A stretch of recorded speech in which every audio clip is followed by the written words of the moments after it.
You know the end. You know what you want them to know at the end. That's where you start. You start at the end. And then you say, okay, so how am I going to get there? I think that's what he does. He sees the future and he is able to make manifest what he sees. I'm drawn towards people that are visionaries. I think that what Stephen has been able to accomplish in 50 years of educational leadership, that is something that is special and something that we as a school should be proud of. When I'm making art, I have this image of what it is I'm going to make, and then I have to set about figuring out how to do that.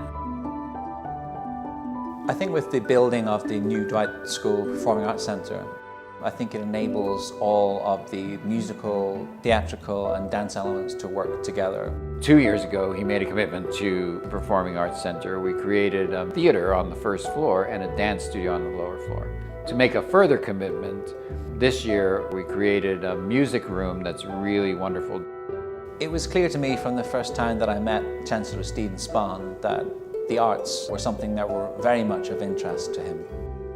My spark of genius is conducting choirs. When I moved to New York, I set up and established New York Chamber Choirs as a 501c3. One of the wonderful ways that Chancellor Spahn has embraced my spark of genius is he has enabled my nonprofit to access the wonderful facilities here at the Performing Arts Centre.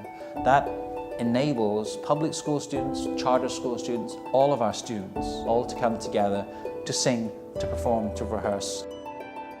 I have a very, very strong fondness for Mr. Spahn.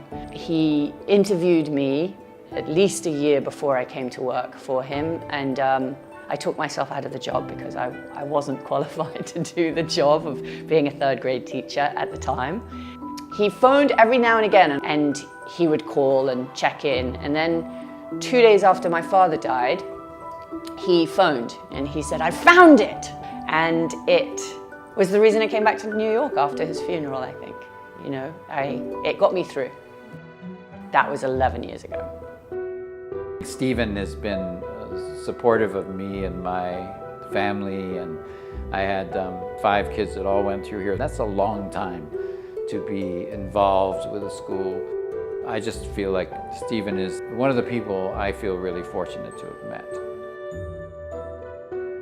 Whenever I have a show, loads of people from the school, they all come and support me. And Mr. Spahn, I'm giving him a piece.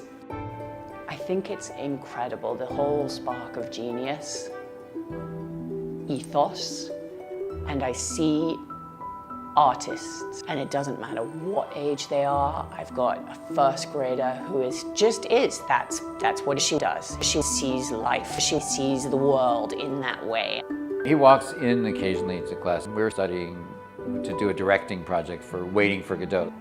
And he just stopped and looked at them all, and he said, "That is one of the most complicated plays." Like, he knew what it meant that they were studying that play.